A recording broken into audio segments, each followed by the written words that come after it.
નમસ્કાર, દૂરદર્શન સમાચારમાં આપનું સ્વાગત છે. જોઈએ આ બુલેટિનના સમાચાર. ટોચ બજારમાંથી કતલ માટે પશુની ખરીદી અને વેચાણ ઉપર સરકારે ફરમાવેલા પ્રતિબંધ સામે મનાઈ હુકમ આપવાનો સર્વોચ્ચ અદાલતે ઇનકાર કર્યો છે. પરંતુ આ મામલે સરકારને 2 સપ્તાહમાં જવાબ આપવાનો હુકમ વેકેશન બેન્ચ દ્વારા કરાયો છે.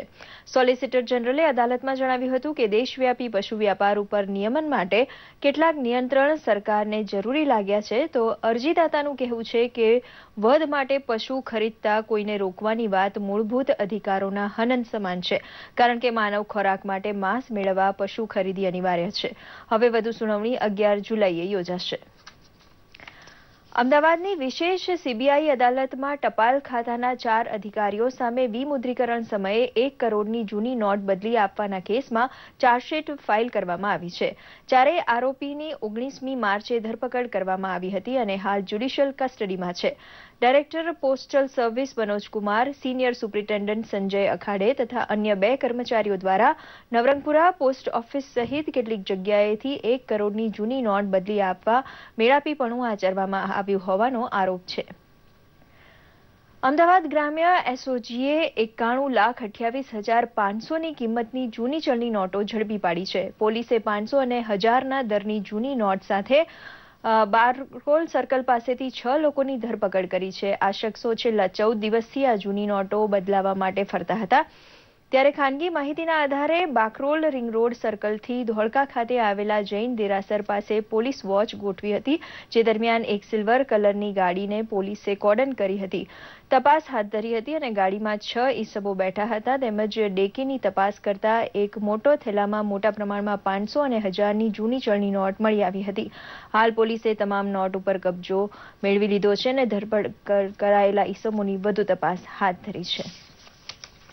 અમદાવાદ ખાતેના યુનિવર્સિટી ગ્રાઉન્ડ ખાતે ચાલી રહેલા ત્રિદિવસીય ગ્રાન્ડ એજ્યુકેશન ફેરમાં યુપીના નાયબ મુખ્યમંત્રી દિનેશ શર્મા ખાસ ઉપસ્થિત રહ્યા હતા. શિક્ષણ વિભાગ દ્વારા આયોજિત ગ્રાન્ડ એજ્યુકેશન ફેર વિદ્યાર્થીઓના ભાવિ ઘડતર માટે ઉપયોગી લેખાવી શ્રી શર્માએ જણાવ્યું હતું કે ગુજરાત સરકારને તેમણે અભિનંદન આપ્યા હતા અને તેમણે જણાવ્યું હતું કે સમગ્ર દેશ માટે ગુજરાત પરિવર્તનનું રોલ મોડલ છે. દેશમાં જે કોઈ ક્ષેત્રમાં પરિવર્તનનો પવન ફૂંકાય છે તેનો પ્રારંભ ગુજરાતથી જ થાય છે. આ પ્રસંગે તેમણે યુવાનોને વિદેશોમાં ઉજ્જવળ કારકિર્દી ઘડતરની સાથે માતૃભૂમિની સેવાનો અભિગમ દાખવવા અપીલ કરી હતી. દિલ્હીની all India institute of medical sciences AIIMS દ્વારા 28 મેના રોજ લેવાયેલી MBBS એન્ટ્રન્સ એક્ઝામિનેશન 2017નું પરિણામ જાહેર કરાયું છે, જેના પરિણામમાં સુરતનો ડંકો વગાડતા નિશિતા પુરોહિતે પ્રથમ ક્રમ મેળવ્યો છે. એઇમ્સ દ્વારા લેવાયેલી પરીક્ષામાં દેશભરમાં પ્રથમ રહેનારી નિશિતા પુરોહિતે ચાલુ વર્ષે લેવાયેલી CBSE ધોરણ 12ની પરીક્ષામાં પણ ઝળહળતી સિદ્ધિ મેળવી હતી. એઇમ્સના જાહેર થયેલા રિઝલ્ટમાં સુરતની નિશિતા પુરોહિત ઓલ ઇન્ડિયામાં ટોપ પર રહી છે. મહત્વનું છે કે દેશભરમાં આવેલી એઇમ્સની 7 કોલેજોમાં પ્રવેશ માટે લેવાયેલી પરીક્ષામાં દેશભરમાંથી 2,84,737 વિદ્યાર્થીઓ જોડાયા હતા.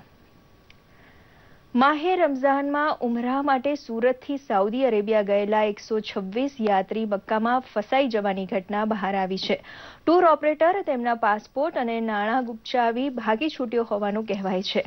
રોયલ ટૂર્સના નામે ઉમર કાપડિયા સુરતમાં કારોબાર ચલાવે છે, જેણે 2 વ્યક્તિ દીઠ ₹95,000 થી 1,12,000 જેટલી રકમ ઉઘરાવી હતી.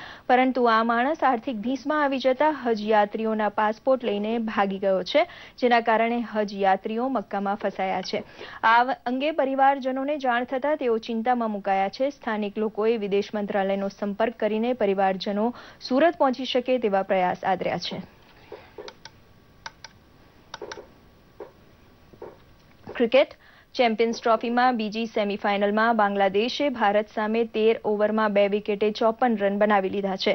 બાંગ્લાદેશનો તમીમ ઇકબાલ અને મુસાફિર રહીમ હાલ રમતમાં છે, જ્યારે સૌમ્ય સરકાર રન બનાવ્યા વિના ભુવનેશ્વર કુમારની ઓવરમાં બોલ્ડ થતા પેવેલિયન ભેગો થઈ ગયો હતો, જ્યારે સબીર રહેમાન 19 રને ભુવનેશ્વર કુમારની ઓવરમાં રવિન્દ્ર જાડેજાને કેચ આપી બેઠો હતો.